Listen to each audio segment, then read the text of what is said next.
कांग्रेस सांसद धीरज साहू के यहां छापेमारी में 300 करोड़ से ज्यादा कैश बरामद होने पर केंद्रीय गृह मंत्री अमित शाह ने कहा कि मुझे बड़ा आश्चर्य है, आजादी के बाद किसी सांसद के घर से इतनी बड़ी मात्रा में नकदी नहीं बरामद हुई है। करोड़ों रुपयों की वसूली हुई है, लेकिन पूरा इंडिया गठबंधन इस भ्रष्टाचार पर चुप है। कांग्रेस का मौन तो समझ में आता है क्योंकि उनकी फितरत ही भ्रष्टाचार की है, लेकिन टीएमसी, जेडीयू, आरजेडी, डीएमके और सपा भी चुप बैठी है।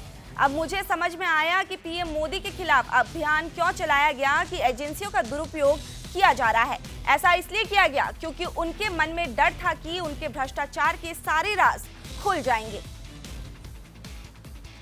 अरबों रुपए निकल रहे हैं कांग्रेस के सांसद के घर से, कई तरह के सवाल उठ रहे हैं।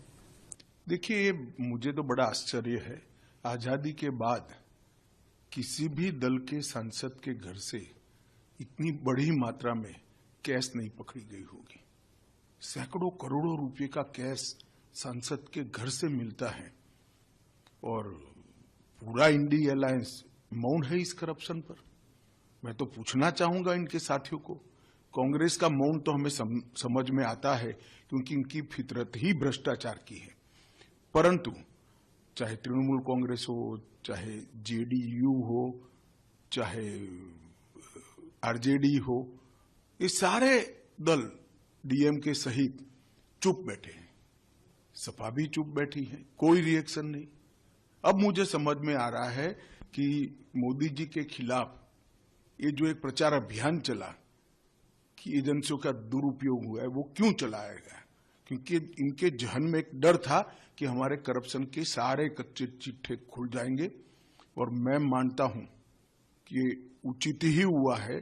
जिस प्रकार से इतनी विपुल मात्रा में भ्रष्टाचार झारखंड जैसे गरीब राज्य में हो रहा है, वो आंख खोलने वाला है।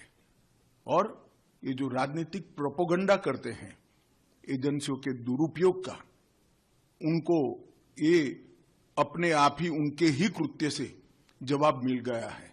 इतना भारी करप्शन करने के बाद भी अगर कोई एजेंसी काम न करे तो एजेंसी की क्षमता